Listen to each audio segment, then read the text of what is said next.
So hello hello दोस्तों, कैसे हैं आप सभी लोग। Good morning. Hi hi everyone.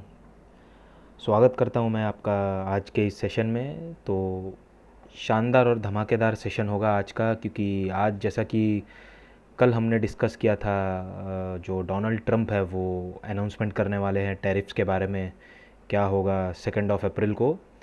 तो उससे रिलेटेड न्यूज़ भी आज हम लोग डिस्कस करेंगे। प्लस जो एडिटोरियल्स हैं हमारे, वो भी हम लोग आज डिस्कस करेंगे। तो चलिए दोस्तों, बिना किसी देरी के आज हम लोग शुरुआत करते हैं। ठीक है। तो सबसे पहला जो है दोस्तों, अमेरिकन टैरिफ्स का जो है, ये जियोपॉलिटिकली ये बहुत इम्पॉर्टेंट इवेंट है मेरे हिसाब से। क्योंकि इसमें जैसा कि आपको जानकारी होगी दोस्तों, ट्रंप ने क्या कहा था। ट्रंप ने ये कहा था कि आप हमारे ऊपर जितना टैरिफ डालते हैं, हम आपके ऊपर उतना ही टैरिफ डालेंगे। तो बेसिकली यहाँ से जो रेसिप्रोकल टैरिफ है उसका कॉन्सेप्ट यहाँ से निकल के आता है। तो वही ट्रंप ने अनाउंस किया है। तो उसकी यदि आप ये लिस्ट देखेंगे, तो ये लिस्ट है यहाँ पर। तो इसमें ये देखिए, जैसे कि चाइना, चाइना का सबसे ज़्यादा टैरिफ है यहाँ पर। 34% रेसिप्रोकल टैरिफ है। यूनियन का 20% है। वियतनाम का 46% है। I think Vietnam is by far the most. No, Laos is the most. तो इट्स ओके। तो let's discuss about India first. तो आप जैसे कि देखेंगे, इंडिया का जो है वो है 26%। राइट।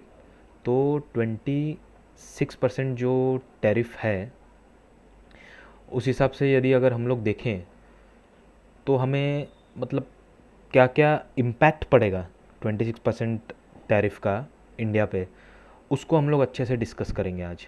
ठीक है। तो ये जो चार्ट है दोस्तों, इसको हम लोग थोड़ा सा पढ़ते हैं पहले। अब जैसे कि आप यहाँ से देख के समझ ही रहे होंगे कि सबसे ज़्यादा इंडिया इंपोर्ट क्या करता है यूएसए से। Petrol, diamonds, aircraft, gases, Coke, nuts, ये सब चीज़ें इंडिया इंपोर्ट करता है यूएसए से। करेक्ट है। एंड एक्सपोर्ट हमारे जो हैं वो है goods, electronic items, James, pharmacy, textile. ये तो आप जानते ही होंगे, इंडिया जो है वो दुनिया में one of the most producing pharmaceutical का एक बहुत अच्छा मैन्युफैक्चरर है। राइट। तो इसको हम लोग स्टडी करते हैं दोस्तों। इम्पैक्ट जो है वो जानना ज़रूरी है। तो जैसा कि हम देख सकते हैं यहाँ पर, इंडिया का टॉप इंपोर्ट फ्रॉम यूएस, क्या क्या इंपोर्ट करते हैं हम लोग पेट्रोल इंपोर्ट करते हैं, डायमंड्स इंपोर्ट करते हैं, एयरक्राफ्ट इंपोर्ट करते हैं, गैसेस, कोक, नट्स, ये सब चीज़ें हम इंपोर्ट करते हैं, है ना। और टॉप जो हमारे एक्सपोर्ट्स हैं वो एक बार देख लेते हैं। जैसे कि गुड्स, हम लोग सबसे ज़्यादा 18.6 बिलियन डॉलर्स 2022 और 3 में था। अब तो और बढ़ चुका है ये तो खैर पिछले साल का डेटा है। 17.6 बिलियन डॉलर्स इलेक्ट्रॉनिक गुड्स। तो अगर हम लोग ये सारी चीज़ें एक्सपोर्ट कर रहे हैं, तो ये हमारे लिए थोड़ा प्रॉब्लम का मुद्दा हो सकता है। जेम्स एंड ज्वेलरी, नीचे मैंने बताया है आपको कि कितना बिलियन डॉलर। देखिए, जैसे कि 14 billion dollars worth of electronic products और 9 billion dollar worth of gem and jewellery are the top sectors that can be hit by US tariffs. क्योंकि देखिए क्या होता है दोस्तों, टैरिफ्स के केस में, टैरिफ्स किस पे लगता है। कोई भी चीज़ आप अपने देश में ऐसे इंपोर्ट कर रहे हो, तो सेंट्रल गवर्नमेंट क्या करती है, एक टैक्स लगाती है इंपोर्ट पे, उसको हम कहते हैं टैरिफ। तो इंडिया अगर एक्सपोर्ट कर रही है, तो अमेरिका इंपोर्ट कर रही होगी। अमेरिका जो भी चीज़ इंडिया से इंपोर्ट करेगी और उस पर अगर टैरिफ लगाएगी, तो इंडियन गुड्स जो है वो अमेरिकन कंज्यूमर्स के लिए महंगा हो जाएगा। अगर उनके लिए महंगा हो जाएगा, तो लोग क्या प्रेफर करेंगे, लोग अमेरिकन गुड्स प्रेफर करेंगे। वाई? क्योंकि अमेरिकन गुड्स इंडियन गुड्स के मुकाबले सस्ते होंगे। सिंपल। तो ये फंडा है। इसलिए 14 बिलियन डॉलर का जो इलेक्ट्रॉनिक प्रोडक्ट्स है और 9 बिलियन डॉलर का जो जेम्स एंड ज्वेलरी है, उस पर सबसे ज़्यादा इफेक्ट आएगा। तो ये तो हो गई बैड न्यूज़ जी। तो गुड न्यूज़ क्या है? गुड न्यूज़ है ना सर। गुड न्यूज़ ये है कि चाइना पर भी तो टैरिफ इम्पोज किया गया है। खाली इंडिया पे ही थोड़ी किया है, चाइना पे किया है, यूरोप पे किया है। बताइए, यूरोप को यूएस का सबसे अच्छा एलाय कहा जाता है, यूएस ने उसको तक नहीं छोड़ा। है ना, वियतनाम पे किया है, ताइवान पे किया, और अन्य देश है कितने सारे, सब पे किया है देखिए। तो इससे किसी का लॉस किसी का फ़ायदा तो है। अगर इंडिया का यहाँ पर लॉस है तो फ़ायदा भी है। अब फ़ायदा किस किस में है? हमें टेक्सटाइल सेक्टर में फ़ायदा है, अपैरल में फ़ायदा है, फुटवेयर में फ़ायदा है ना, क्योंकि चाइना पे भी चार्ज किया गया है हायर टैरिफ। तो इंडिया जो है ये सब चीज़ों में फ़ायदा ले सकता है, करेक्ट।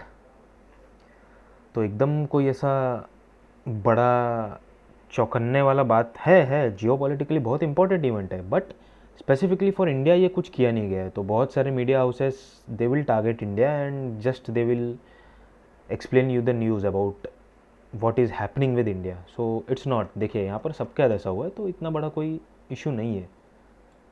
देखिए इंडिया पे भी हुआ है, साउथ कोरिया पे भी हुआ है, जैसा कि पहले मैंने आपको दिखाया। तो ये तो सुबह सुबह की मतलब सबसे ताज़ा खबर थी। तो स्टॉक मार्केट भी आज हमारा निफ्टी और सेंसेक्स भी डाउन था इसी के कारण। चलिए तो आगे बढ़ते हैं, अगला एडिटोरियल देखते हैं। तो अगला एडिटोरियल जो है हमारे पड़ोसी जो बांग्लादेश में अभी जो तख्ता पलट हुई है, वहाँ के जो अभी current serving so called PM है मोहम्मद यूनिस, उनके बारे में।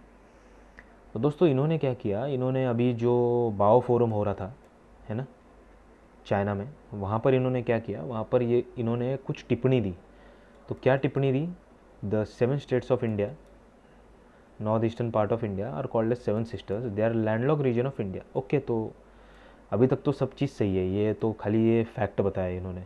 बट इसके आगे इन्होंने जो कहा वो मतलब सही में ख़राब है। मतलब आई डोंट नो किस बेसिस पे उनने ये कहा, बट सोच के भी हंसी आती है और एक टाइम के लिए थोड़ा चिंतित भी हो जाता हूँ, क्योंकि इनका जो झुकाव है चाइनीज़ इकोनॉमी की तरफ, वो ये स्टेटमेंट क्लियरली दर्शा रहा है ना। पढ़ते हैं अपन आगे, देखते हैं, let's see. They have no way to reach out the ocean. बताइए, इंडिया के बारे में बात ये ऐसा कर रहे हैं कि दो they have no way to reach out the ocean. अब ये बे ऑफ बंगाल की डेफिनेटली बात कर रहे होंगे। अभी इंडिया का जो यहाँ पर मैप है, ये पूरा यहाँ पर बांग्लादेश इतने पूरे पार्ट में, यहाँ पर हमारे जो 7 सिस्टर्स हैं नॉर्थ ईस्ट के, वो हो गए, ये हो गया बे ऑफ बंगाल, है ना। तो for Bangladesh as the only guardian of the ocean in the region, this could be huge opportunity and extension to an Chinese economy. देखिए दोस्तों, ये इंपॉर्टेंट, ये लिटरली उनके जो शब्द हैं मैं आपको वैसे की वैसे ही बता रहा हूँ। और पता नहीं, I don't know on what basis इन्होंने ऐसा बोला कि the only guardian of ocean in the region. I mean, हमें अगर बे ऑफ बंगाल जाना है तो इतना जो पूरा कोस्टल एरिया है वहाँ से भी तो हम जा सकते हैं, है ना। ज़रूरी थोड़ी है कि बांग्लादेश से ही हम जाएंगे। तो आई डोंट नो कौन से बेसिस पे, कौन से इनके खुद के सपनों में ये रहते हैं। एनीवेज, तो अभी तक कोई ऑफिशियल डिप्लोमेटिक स्टेटमेंट आया नहीं है इंडिया की तरफ से। अभी तक हमारे जो आसाम के सीएम है उन्होंने ही इस पर टिप्पणी दी है, और इन्होंने हाईलाइट किया है चिकन नेक से रिलेटेड। दोस्तों आई बिलीव ये चिकन नेक का जो मुद्दा है, आप जानते होंगे कि ये क्या मुद्दा है। अगर आप इस पर एक वीडियो चाहते हैं तो मुझे ज़रूर बताइए, और दोस्तों कमेंट करिए कि आप मतलब क्या वीडियो मुझसे चाहते हो, है ना। आप फीडबैक ज़रूर दीजिए, क्योंकि इससे क्या होता है दोस्तों, इम्प्रूव होने में मदद होती है, और ताकि आपके लिए एक अच्छा कंटेंट बनाया जा सके, उससे मेरे को मोटिवेशन भी आता है। तो ज़रूर आप कमेंट करके बताइएगा। ओके, तो अगला पॉइंट जो है, जैसा कि मैंने आपको कहा, इंडिया की जो एक्सटर्नल अफेयर मिनिस्ट्री है उसने अभी तक कुछ कहा नहीं है। Yunus remark made in China were seen as diplomatically insensitive and possibly signalling to a shift in Bangladesh foreign policy after Sheikh Hasina's ouster. तो शेख हसीना का जो आउटस्टर है, जैसा कि मिलिट्री coup हुआ था आई गेस दिसंबर 2024 में, तो उसके बाद हम देख रहे हैं मोहम्मद यूनिस जो अपनी बातें करते हैं वो थोड़ी प्रो चाइना वाली बातें होती है। तो एक पॉइंट और अच्छा है कि ये सब जो है वो बिम्स्टेक का जो अपकमिंग समिट है उसमें भी किया जा सकता था। तो बिम्स्टेक का ये जो समिट है, इसको आप सोच रहे होंगे कि मैंने ऐसा हाईलाइट क्यों किया है ना। तो दोस्तों 2 मिनट में आपका टाइम लूँगा और मैं आपको इसके बारे में हल्का सा एक आइडिया देना चाहूँगा कि बिम्स्टेक है क्या।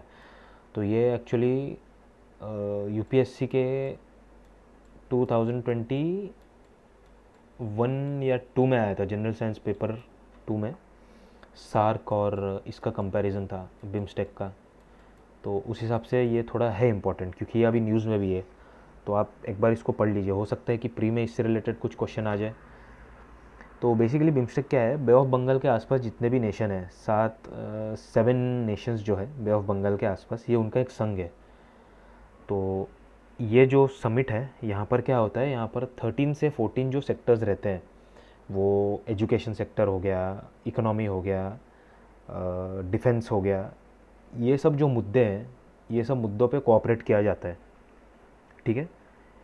इसका अगर हम लोग थोड़ा सा हिस्ट्री के बारे में बात करें तो ये 1997 में जब बैंकॉक का डिक्लेरेशन हुआ था, बैंकॉक डिक्लेरेशन,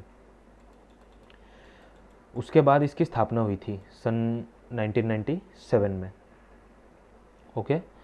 तो उस हिसाब से अगर आप इतना भी याद रखते हैं ना कि 1997 में थोड़ा सा हिस्ट्री, बैंकॉक डिक्लेरेशन एंड कौन कौन से नेशंस इसमें हैं, क्या क्या होता है उस समिट में, और इस अपकमिंग समिट में जो भी होगा उसकी तो मैं पूरी कवरेज करूँगा ही। तो ये सब चीज़ें आप याद रखिएगा दोस्तों, ये इंपॉर्टेंट है। ठीक है। चलो next editorial, digital child abuse the danger of AI based. तो जैसा कि आपको पता होगा दोस्तों, एआई जो है, एआई बज़वर्ड है आज के टाइम में। क्या क्या लोग बातें बनाते रहते हैं कि एआई आपकी जॉब खा जाएगा, ये वो। हाँ, कुछ हद तक बात सही है कि मतलब अगर आप एआई का यूज़ नहीं कर रहे हो रेगुलर बेसिस पे, तो एआई आप हो सकता है कि आपकी जॉब सही में खा जाए। तो और हाँ दोस्तों, मुझे एक उत्सुकता है जानने की, आप ज़रूर कमेंट करके बताइएगा कि आप अपनी एआई का यूज़ अपने प्रिपरेशन में कैसे कर रहे हैं, ये मुझे ज़रूर बताइएगा। और अगर इस पर आपको गाइडेंस चाहिए तो मुझे बताना, मैं ज़रूर एक वीडियो उस पर डेडिकेटेड बनाऊँगा कि आप एआई का यूज़ अपने प्रेप में कैसा यूज़ कर सकते हो। दोस्तों देखिए, बहुत यूज़फुल है ये चीज़। जो कर रहा होगा ना वो सही में आपसे प्रिपरेशन में आगे है, तो आपको इस चीज़ का ध्यान ज़रूर रखना है। ओके। चलिए, तो ये बेसिकली सीसैम से रिलेटेड है एडिटोरियल। सीसैम क्या है, चाइल्ड सेक्सुअल अब्यूज़ मटेरियल। तो चाइल्ड सेक्सुअल अब्यूज़ मटेरियल मतलब क्या, इसमें जो भी मटेरियल्स है चाइल्ड सेक्सुअल अब्यूज़ से रिलेटेड, चाहे वो फ़ोटोज़ हो, वीडियोज़ हो, ऑडियोज़ हो, ये सब क्या है आजकल एआई जनरेट कर देता है ना। तो यूके ने इस मुद्दे पे एक अच्छा, एक अपना रेस्पॉन्स तैयार किया है। वो क्या है, वो हम लोग आज थोड़ा डिस्कस करेंगे। उसके बाद इंडिया का क्या स्टैंड है, इंडिया में क्या चल रहा है, ये सब हम देखेंगे। करेक्ट। तो देखिए, in its first international AI safety report, जो कि अपडेट किया था 2018 में, यूके ने फ्लैग किया था कि AI generated sexual abuse material यानी सीसएम के क्या क्या रिस्क है। तो इसको मद्देनज़र में रखते हुए यूके ने क्या इंट्रोड्यूस किया, लेजिस्लेशन इंट्रोड्यूस किया to criminalise the possession, creation and distribution of AI tools. Right.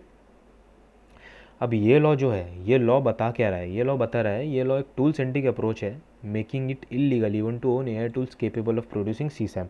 तो जो एआई टूल्स है, मतलब ये देखिए दोस्तों, आप इसको थोड़ा समझिए। जैसे कि कोई भी प्रॉब्लम है ना, प्रॉब्लम को अगर हमको टैकल करना है कोई भी, तो हमें उसके रूट कॉज में जाना पड़ेगा। अब रूट कॉज तो यही है, जनरेशन ही तो रूट कॉज है ना। जो टूल है वो अगर जनरेट ही ना करे या उस पर हम लोग कुछ रेगुलेशन ले आए, तब ये चीज़ को टैकल किया जा सकता है। तो यूके वहीं अभी ध्यान दे रहा है। ठीक है। तो ये तो हुई यूके की बात। अब इंडिया का इस पर क्या स्टैंड है और इंडिया में क्या सीन है, तो इंडिया का भी करंट स्टैंड क्या है वो जानने के पहले हम लोग थोड़ा सा रिपोर्ट्स से गो थ्रू कर लेते हैं कि क्या क्या रिपोर्ट्स हैं। ठीक है। तो जैसा कि आप जानते हैं कि 1.94 लाख चाइल्ड पोर्नोग्राफी केसेस जो हैं वो एज ऑफ अप्रैल 2024 में रिपोर्ट किए गए हैं। दोस्तों सोच रहे हैं, करीब करीब 2 लाख बच्चों का चाइल्ड पोर्नोग्राफी का मामला है ये मतलब बहुत अच्छा नहीं है, ये बहुत डिस्टोपियन है, ऐसा नहीं होना चाहिए। ठीक है। आप सोचिए कि इन बच्चों पे क्या बीतेगी आगे, इनके फ़ोटोज़ जब, वीडियो जब लीक होते होंगे। एक तो सोसाइटी हमारी इंडियन, आपको पता है कितनी कंजर्वेटिव सोसाइटी है, और ऊपर से ये सब चीज़ें। तो ये एक्चुअली इस पर रोक लगाना बहुत ज़रूरी है, और ये आई थिंक थोड़ा सा हॉट मुद्दा रहेगा आज के वर्ल्ड में, क्योंकि एट लास्ट ये एआई से रिलेटेड है प्लस चाइल्ड से रिलेटेड। तो ये एक रहेगा मतलब हॉट टॉपिक। करंट जो हमारे लॉज हैं, आईटी एक्ट 2000 और पॉस्को एक्ट 2012, उसमें प्रोहिबिट किया गया है सीसैम को, बट एक्सप्लिसिटली एड्रेस नहीं किया गया एआई जनरेटेड कंटेंट को। करेक्ट है। 2000 में तो एआई का हमें कुछ पता ही नहीं था। एआई का जो ट्रेंड है वो कब से आना चालू हुआ, नवंबर 2022 से आना चालू हुआ, जब चैट जीपीटी आया। तब से I believe that was the point where the world changed. वहाँ से दुनिया बदल गई, वहाँ से लोगों ने एक्चुअल में एआई का पोटेंशियल जाना कि क्या है। देखिए दोस्तों, टेक्नोलॉजीज़ जो है वो तो नए आते जाते रहेंगे। कुछ कुछ टेक ऐसे रहते हैं जिससे हमें एक्चुअल में ह्यूमंस को अडॉप्ट करना पड़ता है। जैसे कि ब्लॉकचेन, ब्लॉकचेन है बहुत बहुत अच्छी टेक्नोलॉजी, वो आने वाले टाइम में आएगी भी गवर्नमेंट्स में या रोज़मर्रा जीवन में आप उसको यूज़ कर रहे होंगे। लेकिन एआई जो है, एआई कहीं नहीं जाने वाला है। AI is here to stay, ये आप मान के चलिए। तो इससे रिलेटेड जितने भी हम laws up to date amend कर सकते हैं वो इंडिया के लिए बहुत अच्छा होगा। इंडिया के लिए नहीं, पूरे वर्ल्ड के लिए बहुत अच्छा होगा। इनफैक्ट हमें इंस्पिरेशन लेना चाहिए यूके के लॉज से, है ना। तो अगला पॉइंट जो है वो है Bharatiya Nyaya Sanhita punishes the sale and distribution of obscene material but lacks the provision of AI generated content. तो ऐसा नहीं है कि हमारे यहाँ चाइल्ड पोर्नोग्राफी से रिलेटेड कुछ ऐसा मुद्दा या कुछ ऐसे एक्शंस नहीं लिए जा रहे हैं, लिए जा रहे हैं, लेकिन एआई जो है वो अभी आया है, तो उसमें भी प्रोविज़न थोड़े कम है एआई जनरेटेड कंटेंट से रिलेटेड। ओके, अब प्रपोज़ल क्या है, थोड़ा सा प्रपोज़ल देख लेते हैं। अपडेट टर्मिनोलॉजीज़, ये तो करना ही पड़ेगा। जैसे जैसे टेक्नोलॉजी आगे बढ़ेगी, जैसे जैसे अमेंडमेंट आगे बढ़ेंगे, सॉरी जैसे जैसे बिल्स आएंगे वैसे वैसे अमेंडमेंट होते जाएगा। Replace child pornography with CSAM in POCSO act for broader legal scope. तो हमें क्या करना चाहिए, हमें चाइल्ड पोर्नोग्राफी को सीसैम से अपडेट कर देना चाहिए, रिप्लेस कर देना चाहिए, सॉरी। रिप्लेस करने के बाद सेक्सुअली एक्सप्लिसिट कंटेंट क्या है वो हमें डिफाइन करना पड़ेगा, ठीक है। Section 67B of IT act के अंडर हमें सेक्सुअली एक्सप्लिसिट क्या है वो हमें अच्छे से क्लियरली डिफाइन करना पड़ेगा, ताकि हम रियल टाइम डिटेक्शन जो है सीसैम मटेरियल से रिलेटेड उसको कर सकें, और हो सके तो उसको डायरेक्ट हम ब्लॉक कर सकें। Expand the definition of intermediaries include VPNs. तो वीपीएन्स तो दोस्तों आपको पता ही है किस किस चीज़ों में आप यूज़ करते हैं, ये अब मुझे कोई बताने की आपको खास ज़रूरत नहीं है। तो ये सब चीज़ों के बारे में भी गवर्नमेंट को थोड़ा सा एक इनिशिएटिव लेना पड़ेगा। Adapt to emerging tech risks. Tech risk, अभी टेक रिस्क क्या है आज के टाइम में, ये है एआई। एआई जैसे जैसे अपडेट होता जाएगा, रिस्क वैसे वैसे बढ़ते जाएंगे। तो वैसे ही हमें हमारे जो पॉलिसीज़ हैं उसको ओवरऑल वैसे हमें मोल्ड करना पड़ेगा। Adapt global standards. तो जैसा कि मैंने आपको बताया कि ग्लोबली जो भी स्टैंडर्ड सेट कर रखे हैं, जैसे कि यूके गवर्नमेंट ने किया, तो इंडिया को उससे इंस्पिरेशन लेना चाहिए। यहाँ पर भी वही पॉइंट लिखा है, inspired by UK safety laws to tackle AI generated CSAM. तो दोस्तों ये जो मुद्दा है ये बहुत सेंसिटिव मुद्दा है, इस पर बात होनी चाहिए, इस पर अमेंडमेंट होने चाहिए।